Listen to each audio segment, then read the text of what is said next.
বিশ্ব অর্থনীতির সবচেয়ে সংবেদনশীল ধমনী হরমুজ প্রণালী, যা এতদিন ধরে নিয়ন্ত্রণ নিয়ে যুক্তরাষ্ট্র ও ইরানের মধ্যে চলছিল স্নায়ুযুদ্ধ। সেই প্রণালীটির চালকের আসনে বসতে যাচ্ছে তেহরান। আন্তর্জাতিক বার্তা সংস্থা রয়টার্স জানিয়েছে, ওমানের মধ্যস্থতায় হতে যাওয়া প্রস্তাবিত চুক্তিতে হরমুজ নিয়ে চলাচলকারী জাহাজের ওপর মূল নিয়ন্ত্রণ পাচ্ছে ইরান।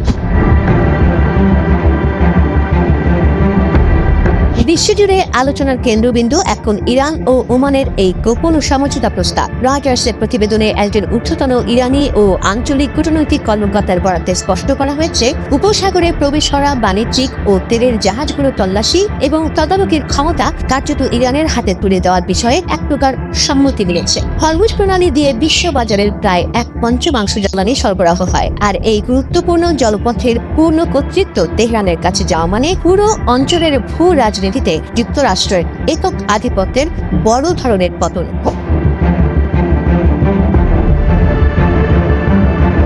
অন্যদিকে ওয়াশিংটনের সুর এখন সম্পূর্ণ ব্যাকফুটে। সাম্প্রতিক এক সংবাদ সম্মেলনে মার্কিন পররাষ্ট্রমন্ত্রী মার্কো রুবিও স্বীকার করেছেন, আলোচনায় বড় ধরনের অগ্রগতি হয়েছে এবং খুব শিগগিরই একটি চুক্তি স্বাক্ষরিত হতে যাচ্ছে। আমেরিকার মতো পরাশক্তি যেখানে কঠোর অবস্থানের ঘোষণা দিয়েছিল, সেখানে ট্রাম্প প্রশাসন ইরানের শর্ত ও দাবিকে প্রাধান্য দিয়েই চুক্তির পথে হাঁটছে। রুবিওর কথায় পরিষ্কার ইঙ্গিত মিলেছে, ইরানের সামরিক শক্তি ও রণকৌশলকে উপেক্ষা করে প্রণালীতে নিজেদের একক আধিপত্য ধরে রাখা আমেরিকার পক্ষে আর সম্ভব হচ্ছে না।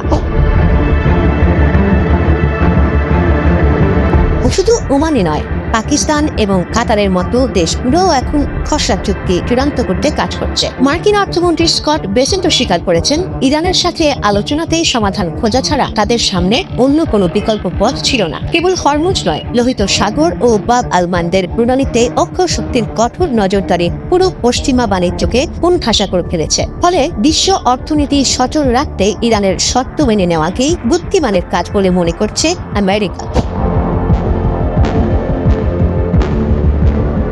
বছরের পর বছর ধরে পশ্চিমা নিষেধাজ্ঞা ও মার্কিন চোখ রাঙানিকে বুড়ো আঙুল দেখিয়ে হরমুজ প্রণালীতে নিজেদের সার্বভৌমত্ব প্রতিষ্ঠিত করল ইরান। এই চুক্তি চূড়ান্ত হলে তা কেবল একটি ভৌগোলিক বিজয় হিসেবে পূর্ণ হবে না, বরং ওয়াশিংটনের উপর তেহরানের এক ঐতিহাসিক কূটনৈতিক জয় হিসেবে বিশ্ব ইতিহাসে লেখা থাকবে। মধ্যপ্রাচ্যের খেলায় যুক্তরাষ্ট্র যে আর একমাত্র প্রভাব বিস্তারকারী শক্তি নয়, হরমুজের নিয়ন্ত্রণ হাতে নেওয়ার মাধ্যমে ইরান তা আবারও প্রমাণ করে দিবে।